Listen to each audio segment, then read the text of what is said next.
Hello kids, welcome to my YouTube channel tutor on wave. और आज इस video में हम क्लास 6 आईसीटी का एक चैप्टर पढ़ेंगे, वो है पाइथन। इस पाइथन चैप्टर के कुछ टॉपिक हम पिछले वीडियो में कवर कर चुके हैं, तो एक बार देख लेते हैं कौन कौन से टॉपिक हमने कवर किया है। जो हमने टॉपिक कवर किया है वो है what is programming language, what is Python, features of Python, application and uses of Python and how to download and install the Python. तो ये सारे टॉपिक हम पढ़ चुके हैं।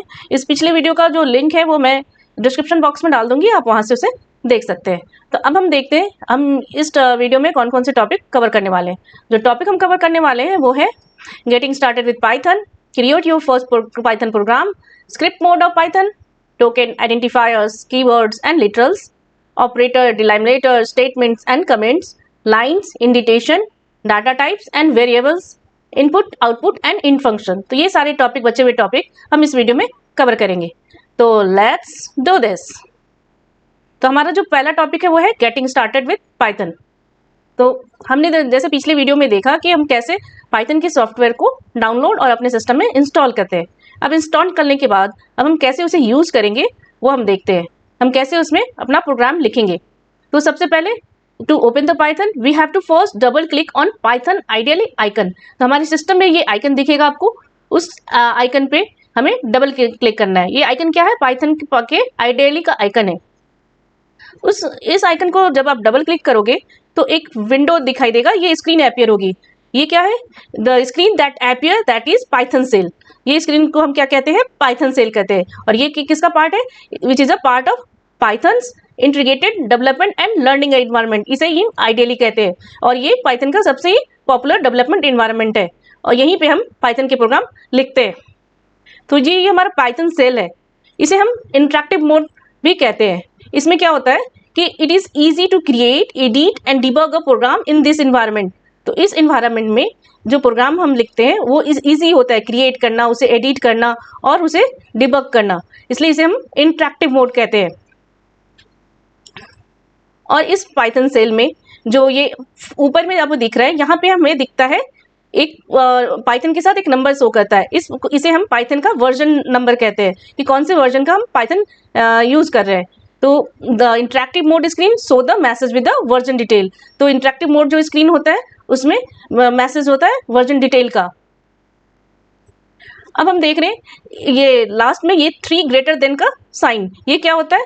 The 3 greater than sign called the prompt, इसे हम कहते हैं prompt. This is a primary prompt और ये क्या करता है? Which indicate the interpreter is executing the Python statement, all statement. जो पाइथन के जो स्टेटमेंट होते हैं वो इस प्रॉम्प्ट के बाद ही हम लिखते हैं, जिसे हमें एग्जीक्यूट करना है। तो ये इंटरप्रेटर को ये बताता है कि यहाँ के बाद की जो स्टेटमेंट है उसे हमें एग्जीक्यूट करना है। सो all the statement, expression or command are written after the primary prompt get executed by the interpreter। अब हम अपना फर्स्ट पाइथन प्रोग्राम लिखते हैं। उसे लिखने के लिए क्या करना है? जैसे हमें ये प्रिंट करना है वेलकम टू पाइथन, तो हमने ये देखा ये हमारा इंटरेक्टिव मोड का जो स्क्रीन है, यहाँ पे जो 3 ग्रेटर देन का साइन, जिसे हम क्या बोलते हैं? प्रॉम्प्ट। प्रॉम्प्ट के बाद हम ये स्टेटमेंट लिखेंगे, क्या? Print welcome to Python. ये मेरा मैसेज है जो हमें से शो करना है, जिसे हम डबल कोट के अंदर लिखेंगे। जब हम ये इसे लिखेंगे और इंटर करेंगे जैसे यहाँ पे, तो लिखने के बाद हमारा एक स्क्रीन आएगा जिसपे हमें ये शो करेगा वेलकम टू पाइथन। और उसके बाद फिर से ये प्रॉम्प्ट रीअपियर होगा, ये बताता है कि वो नेक्स्ट स्टेटमेंट लेने के लिए तैयार है। अब हम अपना नेक्स्ट टॉपिक देखते हैं जो कि है स्क्रिप्ट मोड ऑफ पाइथन। अभी तक हमने जो प्रोग्राम लिखा वो इंटरेक्टिव मोड था, बट इंटरेक्टिव मोड के कुछ अपने लिमिटेशन होते हैं। The interactive mode is the best for the small programs and for the beginners. वो छोटे प्रोग्राम के लिए सही है, जो बिगिनर्स हैं उनके लिए सही है। But you can not save the command in the interactive mode for the future. But आप उसमें सेव करने का कोई ऑप्शन नहीं होता है, हम अपने कमांड्स को उसमें सेव नहीं कर सकते। और you do not want to rewrite the same program every one time you want to execute it might be fine for the just rewrite short program, but large program could contain hundreds of lines of code. For this reason you should save our program for the future use। तो जब हमें बड़े programme लिखने होते हैं तो हम उसे बार बार लिख नहीं सकते, हमें वो सेव का ऑप्शन होना चाहिए। तो for saving a program you need to open and write a program in another Python shell that is called script mode। तो हमें अगर प्रोग्राम को सेव करना है तो हम उस प्रोग्राम को अलग मोड में लिखते हैं, उस मोड को हम बोलते हैं स्क्रिप्ट मोड। वहाँ हम अपने प्रोग्राम को लिख सकते हैं और सेव कर सकते हैं। तो अब हम देखते हैं कि ये स्क्रिप्ट मोड हम कैसे ओपन करेंगे अपने पाइथन में। To open the script mode of Python, we have to follow few steps. सबसे पहले तो हमारा जो ये आइडियली का पाइथन सेल है उसके फाइल ऑप्शन पे जाएंगे और वहाँ न्यू फाइल पे हम क्लिक करेंगे। न्यू फाइल को पे क्लिक करने पे एक अनटाइटल्ड फाइल नेम का एक फाइल खुल जाएगा। ये हमारा स्क्रिप्ट मोड है, यहीं पे हम अपने प्रोग्राम लिखते हैं। तो सबसे पहले तो हम इस स्क्रिप्ट मोड को सेव करते हैं, जिसे हम फाइल ऑप्शन से लाके सेव करते हैं। जैसे यहाँ पे हम एक प्रोग्राम लिखने वाले हेलो वर्ल्ड, मैंने अपने जब हम ये सेव बटन दबाएंगे तो एक बॉक्स अपीयर होगा, वो उसमें हमें अपना फाइल नेम डालना होगा और लोकेशन डालना होगा, हमें ये फाइल कहाँ सेव करना है। और जब हम उसे सेव करेंगे तो जैसे मैंने अपने प्रोग्राम को हेलो वर्ल्ड के फाइल से सेव किया और ये जो py है ये इस प्रोग्राम का एक्सटेंशन है। पाइथन प्रोग्राम का जो एक्सटेंशन होता है वो .py होता है। अब हम यहाँ पे ये हमारा स्क्रिप्ट मोड का एक विंडो ओपन है और हमें प्रिंट कराना है। मान लो हम एक प्रोग्राम लिख रहे हैं जिसमें हमें प्रिंट कराना है हेलो वर्ल्ड। तो उसके लिए हम इस प्रोग्राम में यहाँ पे कोई प्रॉम्प्ट नहीं होता, यहाँ जस्ट हम अपना प्रोग्राम लिख के सेव करते हैं। यहाँ पे हमने लिखा अपना एक कमांड, वो है प्रिंट हेलो वर्ल्ड। तो ये क्या बोल रहा है कि मतलब हमें एक प्रिंट कराना है, एक डिस्प्ले कराना हेलो वर्ल्ड टेक्स्ट। तो जब हम इसको ये लिख के फिर हमें इस फाइल को सेव करना होता है और सेव करने के बाद हम ऊपर में ये रन का ऑप्शन होता है, रन मॉड्यूल पे जाके हम इसे क्लिक करेंगे रन कराने के लिए, या फिर हम F5 का भी यूज़ कर सकते हैं उसे रन कराने के लिए। जब हम इसे रन कराएंगे तो जो हमारा आउटपुट होता है वो इंटरैक्टिव मोड के विंडो में ही ओपन होता है। जैसे यहाँ पे देख सकते हैं आप, ये हेलो वर्ल्ड हमारा यहाँ प्रिंट हो रहा है और उसके बाद अगेन प्रॉम्प्ट अपीयर हो रहा है। तो स्क्रिप्ट मोड सिर्फ प्रोग्राम को लिखने और सेव करने के लिए होता है। हम जब उसे रन कराते हैं तो उसका जो आउटपुट होता है वो इंटरैक्टिव मोड में ही हमें दिखाई देता है। और इस तरह से हमने देखा कि हम इंटरैक्टिव मोड में कैसे प्रोग्राम लिखते हैं और किस तरह से हम स्क्रिप्ट मोड में प्रोग्राम लिखते हैं। अब हम पाइथन में यूज होने वाले कुछ टर्म्स को देखते हैं। सबसे पहले हम देखते हैं टोकन। अब ये टोकन क्या है? So token is smallest element of program that is meaningful to interpreter. Token supported Python include identifier, delimiter, keywords, literals and operators amongst others। तो ये क्या कह रहा है? ये बता रहा है कि टोकन जो है वो किसी प्रोग्राम का जो सबसे स्मॉलेस्ट एलिमेंट होता है उसे हम कहते हैं। जिस तरह से एक इंग्लिश के एक स्टेटमेंट को लिखने के, एक सेंटेंस को लिखने के लिए हम नाउन, वर्ब, एडवर्ब, एडजेक्टिव इन सबको मिला के एक स्टेटमेंट बनता है, उसी तरह पाइथन के प्रोग्राम के लिए जो सबसे बेसिक स्मॉलेस्ट एलिमेंट होता है वो कहलाता है टोकन। और उसको लिखने के लिए हम क्या क्या यूज होता है? आइडेंटिफायर, डिलाइमिनेटर, कीवर्ड्स, लिटरल्स, ऑपरेटर्स, इन सब से मिलके ये टोकन बना होता है। हम इन सब के बारे में आगे पढ़ेंगे, बट बेसिकली एक टोकन जो होता है, जैसे इंग्लिश का sentence noun, verb, adverb, adjective इन सब से मिलके बनाता है, इसी तरह पाइथन का जो एक स्टेटमेंट होता है, कमांड होता है, वो keywords, identifier, literals and delimiter and operator इन सब से मिलके बना होता है। अब हम नेक्स्ट देखते हैं आइडेंटिफायर। अब ये आइडेंटिफायर क्या है? A random name made of letters, digit or underscore to identify a function name, program name or a memory location is known as identifier। जिस तरह हम किसी आदमी को उसके नाम से जानते हैं, उसी तरह जब हम प्रोग्राम लिखते हैं पाइथन में, तो अगर हम किसी फंक्शन के नेम और किसी प्रोग्राम का नेम और मेमोरी का लोकेशन को जिस नाम से जानेंगे वो नाम कहलाता है उसका आइडेंटिफायर। ये किसका बना होता है? लेटर्स, डिजिट एंड अंडरस्कोर, इन सबसे मिलके उसका एक कोई नाम हम रखते हैं, उस नाम को हम बोलते हैं आइडेंटिफायर। जिस वो नाम होता है किसी का फंक्शन का नेम हो सकता है, किसी प्रोग्राम का नेम हो सकता है, या मेमोरी का लोकेशन होता है। अब इस नाम को रखने के, आइडेंटिफायर के नाम को रखने के लिए कुछ रूल हमें फॉलो करने होते हैं। तो रूल क्या है ये देख लेते हैं एक बार। तो फर्स्ट है, must start with a letter A to Z in capital और A to Z in small और अंडरस्कोर। तो कोई भी आइडेंटिफायर का जो नाम होगा वो लेटर से स्टार्ट होगा but not with the number. Second है it can be followed by any number of letter digit 0 to 9 और अंडरस्कोर।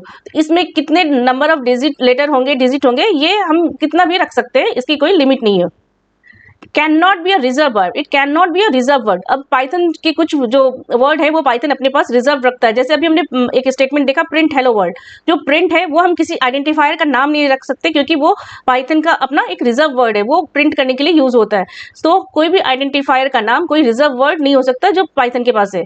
अब नेक्स्ट है Python does not allow punctuation characters such as @ $, और %sign within the identifier। तो इसके identifier में हम ये सब कैरेक्टर यूज नहीं कर सकते। Next, multiple word use for the creating identifier should be separated by _sign। तो अगर किसी आइडेंटिफायर को यूज करने के लिए हम एक या एक से ज्यादा वर्ड यूज कर रहे हैं तो उसको हम सेपरेट करने के लिए _sign का यूज कर सकते हैं। अब हम देखते हैं कुछ वैलिड इनवैलिड आइडेंटिफायर कैसे हम लिखते हैं।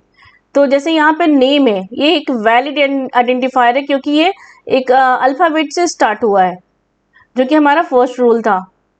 ये एक इनवैलिड है क्योंकि ये एक नंबर के साथ स्टार्ट हुआ है। नेम _1 एक वैलिड आइडेंटिफायर है क्योंकि ये सेपरेटेड बाय अंडरस्कोर है।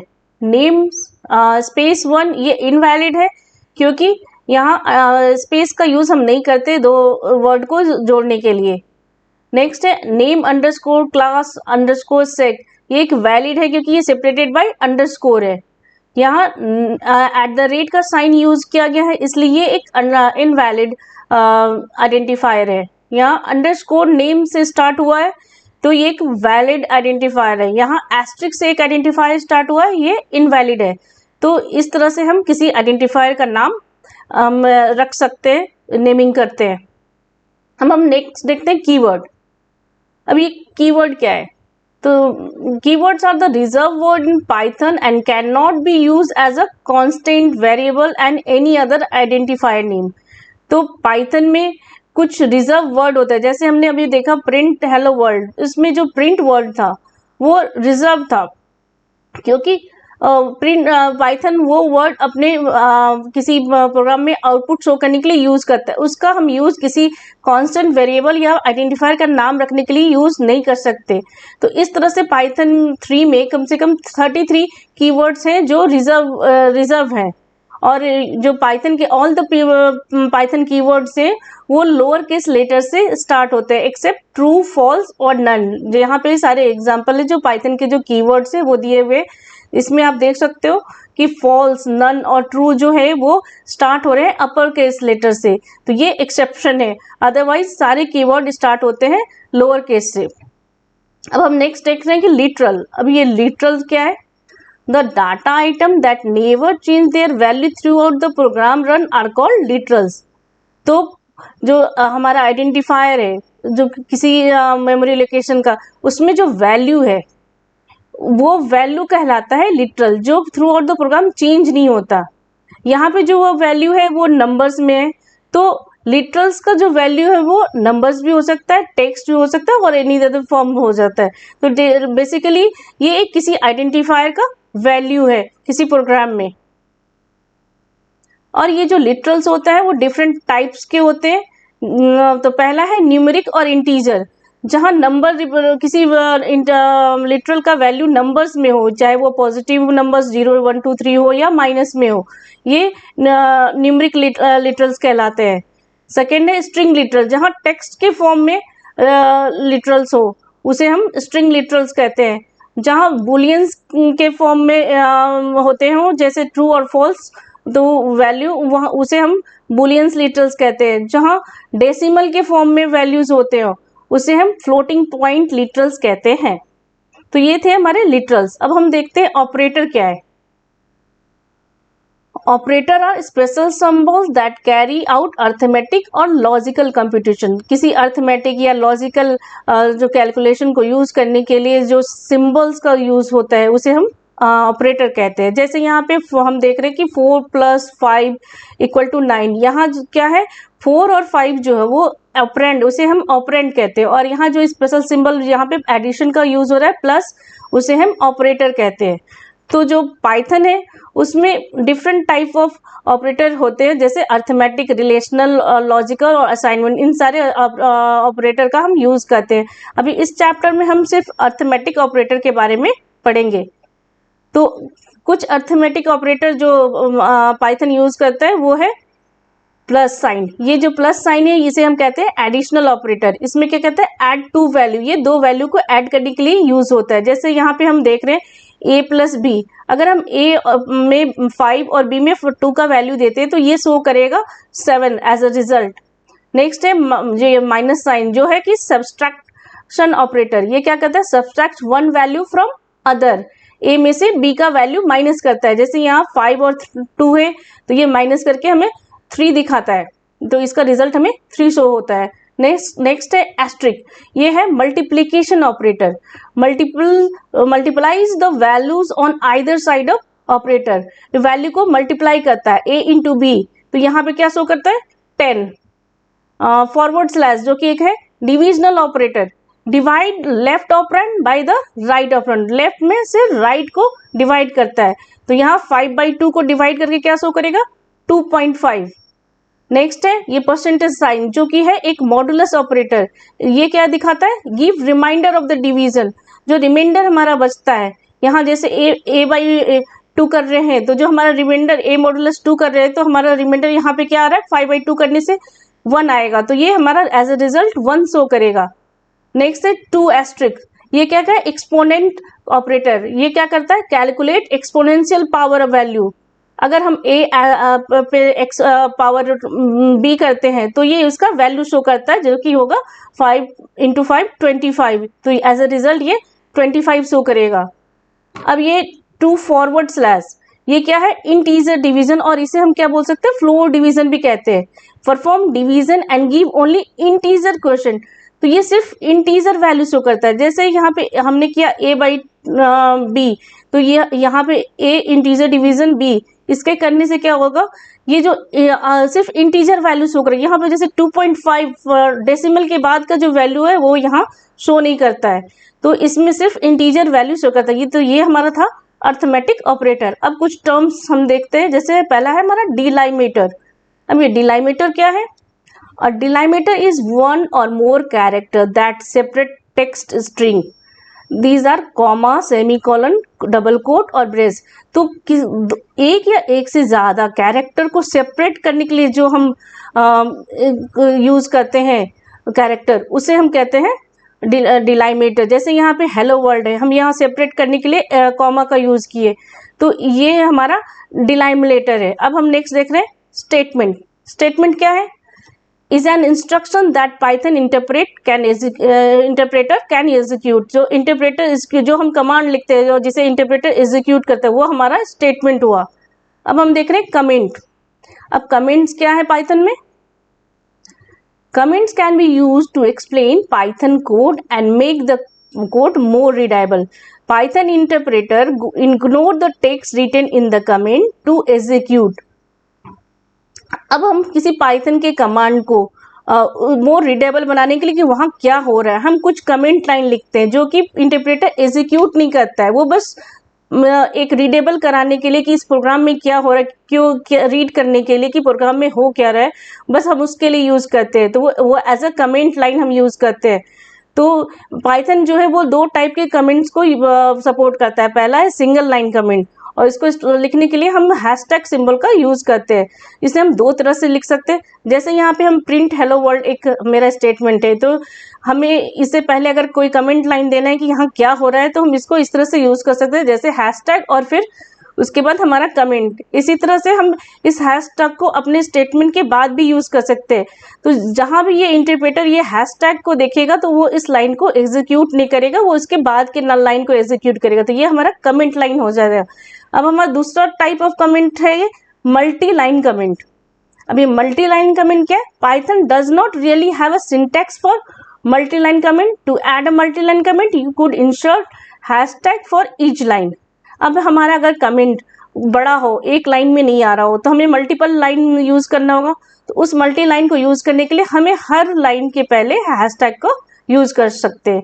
और एक और तरीका है इसको लिखने का, हम ये जैसे ट्रिपल कोट है, उसको लिख के उसके बाद अपने कमेंट्स को लिखेंगे और उसके लास्ट में ट्रिपल कोट से इसको इंट करेंगे। तो इंटरप्रेटर को ये ट्रिपल कोट देख के उसे ये मालूम चलेगा ये कमेंट लाइन है और वो इस लाइन को एग्जीक्यूट नहीं करेगा, वो नेक्स्ट स्टेटमेंट पे चला जाएगा। तो ये हमारा था मल्टी लाइन कमेंट्स। अब हम देख रहे हैं लाइन्स एंड इंडिटेशन क्या होता है पाइथन में। तो Python is very particular about program layout specially regarding lines and indentation.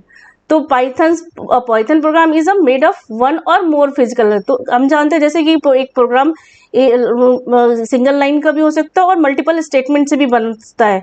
तो जो इंडिटेशन है वो क्या करता है, indentation use to Python to express the block of structure of a program. किसी एक प्रोग्राम के ब्लॉक को शो करने के लिए पाइथन में इंडिटेशन का यूज होता है।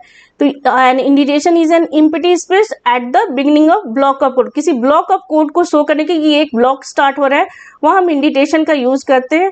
और उसको शो करने के लिए कुछ नहीं करना होता है, कोई स्पेशल सिंबल नहीं होता है पाइथन में, सिर्फ एक ब्लैंक स्पेस हम वहाँ प्रोवाइड करते हैं। जैसे यहाँ पे एक इफ करके एक स्टेटमेंट आ रहा है, उसके बाद प्रिंट, तो ये भी पता चल रहा है कि इफ स्टेटमेंट का एक ब्लॉक शुरू हो रहा है, तो यहाँ बस हम एक ब्लैंक स्पेस छोड़ देंगे और नेक्स्ट अपना कोड लिखेंगे। तो ये इंडिटेशन शो कर रहा है कि ये एक ब्लॉक स्टार्ट हो रहा है। जैसे बहुत सारे लैंग्वेज में हम कर्ली ब्रेसेस वगैरह का यूज करते हैं, पाइथन में इंडिटेशन के लिए सिर्फ हम ब्लैंक स्पेस का यूज करते हैं। अब हम नेक्स्ट देखते हैं डाटा टाइप। अब ये डाटा टाइप क्या है? Data type is use to define the type of value a data can contain. It represent what kind of operation can be done on a particular data. Data value define the way to store value in the memory. अब हमने जैसे देखा कि identifier में कोई value store है जो literal से, वो लिटरल डिफरेंट टाइप का था, ये स्ट्रिंग भी था, वो न्यूमेरिक भी हो सकता है।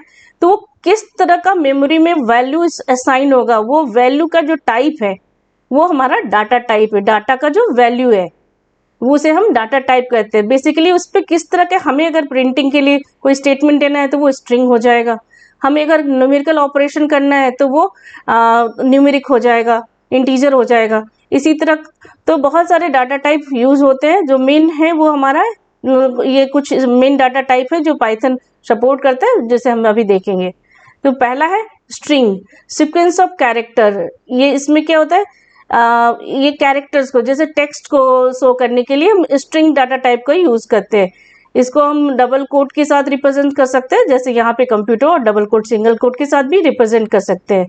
तो ये basically use to store and represent text based information. Next है फ्लोटिंग, फ्लोट, ये floating point numbers, floating point number जिसमें ऐसे नंबर्स जिसमें डेसिमल पॉइंट हो, जैसे 15.5, 4.44, ये डेसिमल है इसमें, तो ये एक फ्लोटिंग पॉइंट नंबर है। तो इसके लिए जो डाटा टाइप यूज होगा वो उसे हम फ्लोट कहते हैं। नेक्स्ट है integer, the whole number consisting of plus और माइनस साइन। तो होल नंबर को जो हम सेव करने के लिए जो यूज करते हैं डाटा टाइप, वो हमारा इंटीजर डाटा टाइप होता है। ये पॉजिटिव भी हो सकता है और नेगेटिव भी हो सकता है, बट डेसिमल नहीं हो सकता है। अब हम नेक्स्ट देख रहे हैं वेरिएबल्स क्या है। Variables are container for storing data in numeric text value in the memory with the help of variable name, or we can recall data whenever needed। अब हमें किसी डाटा को स्टोर करने के लिए कोई मेमोरी लोकेशन चाहिए होता है, उस मेमोरी लोकेशन को हम बोलते हैं वो उसका वेरिएबल। ये नंबर भी हो सकता है, टेक्स्ट भी हो सकता है, और उसका एक नेम होता है जो वेरिएबल नेम होता है, जिसे हम आइडेंटिफायर के नाम से भी जानते हैं। यहाँ पे जैसे एक वेरिएबल है नेम, जो एक रिजर्व मेमोरी लोकेशन, मेमोरी में कोई मेमोरी लोकेशन है जो रिजर्व है, वो नेम नाम से, ये इसका मेमोरी लोकेशन का आइडेंटिफायर है।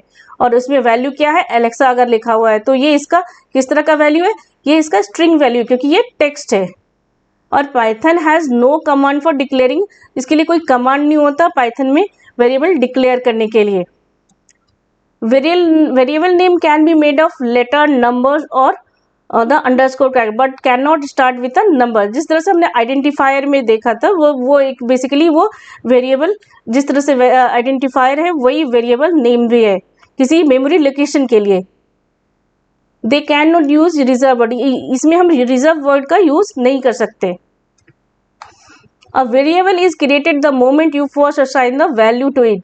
वेरिएबल तभी क्रिएट हो जाता है जब हम इसमें कोई वैल्यू डालते हैं। It is also known as initialization और इनिशियलाइजेशन ऑफ वेरिएबल। तो जब हम इसमें कोई वैल्यू असाइन कर, जैसे यहाँ x एक वेरिएबल है, y एक वेरिएबल और इसमें हम वैल्यू डाल रहे हैं, तो इसे हम कहेंगे initialization of the variables. Variable do not need to be declared with any particular type, can even change type after they have been set। यहाँ पे वेरिएबल को हमें डिफाइन नहीं करना होगा कि वो इंटीजर है या स्ट्रिंग है। जिस तरह की वैल्यू हम उसमें डालेंगे वो उस तरह के डाटा टाइप को अडॉप्ट कर लेगा। जैसे x इक्वल टू 4 की है तो यहाँ पे जो वेरिएबल x है वो किस तरह का है, इंटीजर टाइप का है। फिर x इक्वल टू सैली की है, ये एक टेक्स्ट डाले तो यहाँ पे ये वेरिएबल किस टाइप का हो गया, यहाँ स्ट्रिंग टाइप का हो गया। तो ये था हमारा वेरिएबल्स। अब हम नेक्स्ट टॉपिक देखते हैं, वो जो कि है इनपुट आउटपुट फंक्शन। ये इनपुट आउटपुट फंक्शन क्या है? जब हमें प्रोग्राम में यूजर से कोई इन्फॉर्मेशन लेना होता है तो हम इनपुट फंक्शन का यूज़ करते हैं, और जब हमें कोई प्रोग्राम में कोई आउटपुट शो कराना होता है या प्रिंट कराना होता है तो हम आउटपुट फंक्शन का यूज़ करते हैं। तो जो हमारा पाइथन में उसमें इनपुट के लिए हम इनपुट फंक्शन का यूज़ करते हैं और आउटपुट के लिए प्रिंट फंक्शन का यूज़ करते हैं। तो input and print function are used for standard input output operation in Python. So input of a function is used to get information from user। User से इंफॉर्मेशन के लिए लेने के लिए इनपुट का यूज होता है, और this function help user to input the value and text for the operation. Input function always return string value. Input function से हम कैसा वैल्यू लेते हैं? हमेशा स्ट्रिंग वैल्यू लेते हैं। अब इनपुट फंक्शन का सिंटैक्स क्या होता है? वेरिएबल नेम इनपुट, यहाँ कीवर्ड है, और स्ट्रिंग डबल कोट के अंदर। जैसे फिर अगर हमें फॉर एग्जांपल नेम एक वेरिएबल नेम है जिसमें हम क्या ले रहे हैं, इंटर योर सब्जेक्ट। सब्जेक्ट का कोई नाम हमें इनपुट कराना है यूजर से, तो हम उसको इस तरह से लिखेंगे, name equal to input enter your subject. अब हम देखते हैं print function. Print is use to print a given value, input value और स्ट्रिंग। किसी गिवन इनपुट वैल्यू को और किसी स्ट्रिंग को हमें शो करने के लिए प्रिंट फंक्शन का यूज करते हैं। It help to show output on screen. इसका सिंटेक्स होता है प्रिंट, और इस ब्रैकेट के अंदर स्ट्रिंग, वेरिएबल और कांस्टेंट हो सकता है। जैसे फॉर एग्जांपल हमने अभी किया था कि प्रिंट हेलो वर्ल्ड, ये एक आउटपुट फंक्शन है। हमने इसमें क्या प्रिंट कराया था? Hello world. हमारे स्क्रीन पे प्रिंट हुआ था हेलो वर्ल्ड। तो ये प्रिंट जो है ये हमारा कीवर्ड है, और ये डबल कोट के अंदर हमारा एक वैल्यू है जो ये यहाँ पे स्ट्रिंग वैल्यू है। अब हम नेक्स्ट देखते हैं इंट फंक्शन। अब ये इंट फंक्शन क्या है?